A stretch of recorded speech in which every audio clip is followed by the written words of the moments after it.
I'm on the road to recovery in Castle Rock, Colorado. Live from Millville, New Jersey, I'm on the road to recovery. We're on the road to recovery in Morgantown, West Virginia at Mountaineer Field. And live in Scranton, Pennsylvania, I'm on the road to recovery. Here I am on the road to recovery from Berlin, Maryland. Hey, from Caseville, Michigan, I'm on the road to recovery.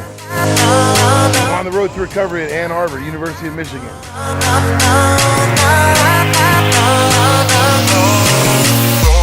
Hey, on the road to recovery from Ocean City, Maryland, Cindy. Keefe, I'm so glad I get to share your story with everyone. You've made such a difference just in the short time that I've known you.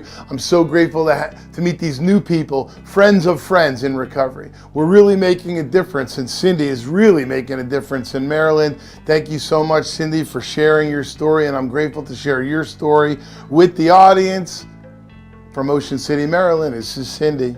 My name's Cindy, and I believe that my addiction began long before I ever picked up the first drug. I think it began when I had that original void or that original hurt, that original knowledge of emptiness that I needed to fill somehow. And I believe that that came when my dad died. I was about 7 years old, and he died. I was an only child, good family, no real addiction in my family, and all my friends had two parents and brothers and sisters, and my mother chose to never remarry. So I was an only child and a single parent kid for the rest of my life. I think that fantasy was probably the first drug that I picked up because I would watch the Brady Bunch and I would watch the Partridge Family and Leave It to Beaver, and I wanted to be part of that family, so I kind of like lost myself in books and TV to fill that hole. And I remember the first feeling of just the isolation and feeling like I didn't fit in, even when I was like 9 or 10 years old, because my mother was very, very overprotective, and she used to make me go to bed in the summer at like 7 or 8 o'clock. And I could hear all my friends outside playing and having fun, and I was there by myself in my bedroom, feeling alone and feeling isolated. And then when I got to, just like with the drugs, like one thing stops working, so then you kind of have to add other things. So as I got older, I still didn't feel accepted, and I still didn't know who I was, so I turned to sort of like people-pleasing and being a chameleon just to fit in wherever I thought that I needed to fit in. So I could like change my personality, change the things that I did, just to feel accepted and to feel better about me. And I didn't really like use through high school. I didn't pick up drugs a lot. I might have tried it a little bit. But my goal when I left and graduated from high school was to go pre-med off to college, and I went as far away as my mom could let me go. And the obsession and compulsion to do all those things that I thought were going to validate me and make me a popular person and create me and define who I was, I already had the obsession and compulsion to do all those things, which was like drink and use drugs and just, have a promiscuous lifestyle. And so when I got to college, it was game on. And, my experimentation turned to like I was going Friday and Saturday to the frat party, and then I was going Thursday, Friday, Saturday, and Wednesday, Thursday, Friday, Saturday. And it probably ended up toward the end of my college career that I was doing my calculus homework at the bar at 3 o'clock in the afternoon, rationalizing that that was okay because the guy I was dating was a math major and he was the bartender. I remember, that the intervention started happening with my family, and I knew that there was something that I was doing damaging to myself then, because I remember my family saying, "Why don't you just stop? Look what you're doing to your mother. Look what you're doing to your family." And I remember thinking, what about me? What am I doing to myself? And then one night, I was taking care of my roommate's baby, and I looked down into his little face, and we had been using all night, and I looked down into his face and heard that whisper in my ear saying that if this is anything that you want, you cannot continue to do what you're doing. You can't continue to live the way you're living. It doesn't have to be this way. Like the last thing I remember, I went away to college, and here I am in West Ocean City, pretty much homeless, trying to slowly kill myself. And I picked up the payphone. Back then we had payphones still.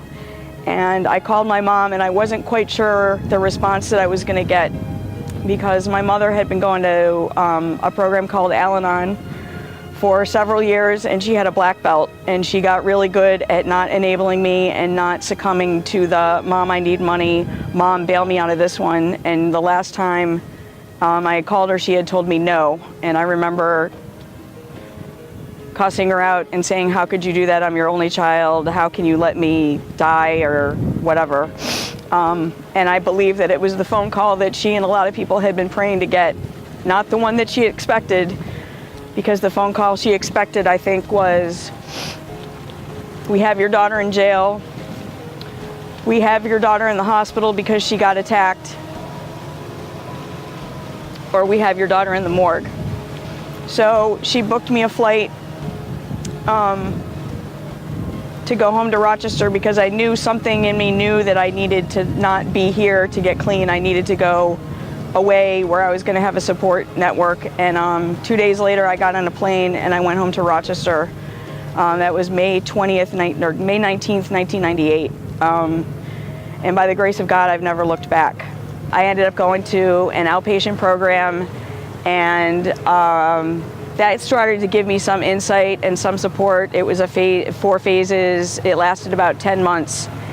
And I took the suggestion to start going to a 12-step fellowship, and I got really plugged into a 12-step fellowship, and starting to get a network of other people in recovery, starting to get a mentor or a sponsor in recovery, and really starting to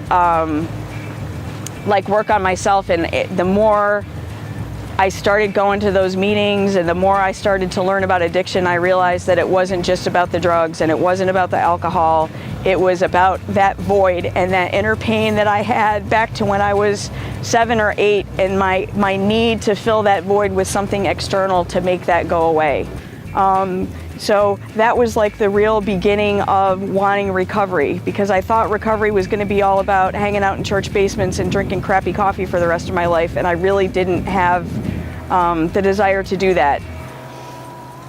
But the more I kept going and the more I dug deeper, the more hope I felt and the more faith I had in the process of recovery and in the process that maybe I could stay clean and I could change my life. They told me that I could have anything, that lost dreams awaken and new possibilities arise. And in the beginning, I thought that was getting the car and getting the perfect job and taking the trips and getting a husband and getting all those things that I thought would define me.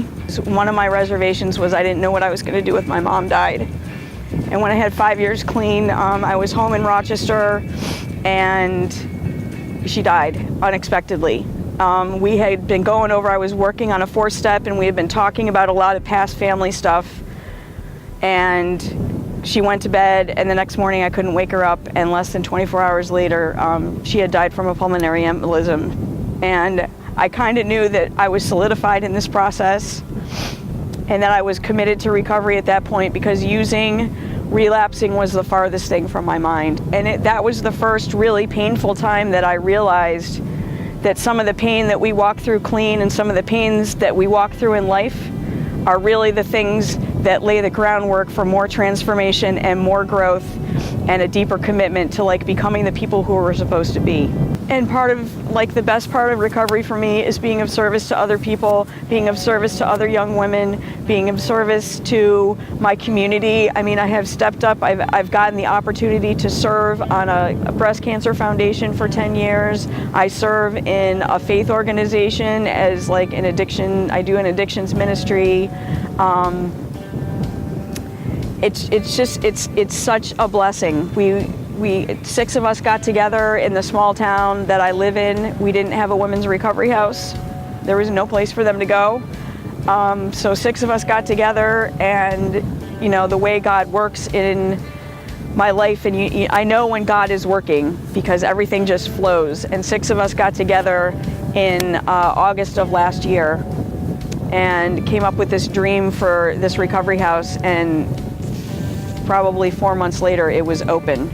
And it's helping to save lives now. And that's the things that recovery brings me, and the things that being clean bring me are things that I never even imagined. Like if they had told me to write a list when I got here of all the things that I wanted and all the expectations I have, I would have definitely shortchanged myself, because the God of my understanding surprises me on a daily basis.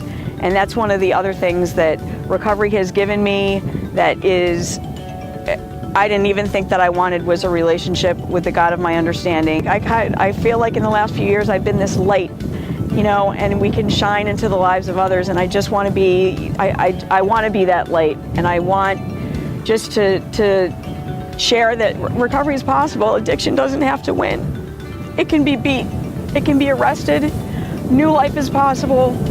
People don't have to die. Life can be beautiful. Life can be, beyond anybody's wildest dreams. There's always hope. There is always hope.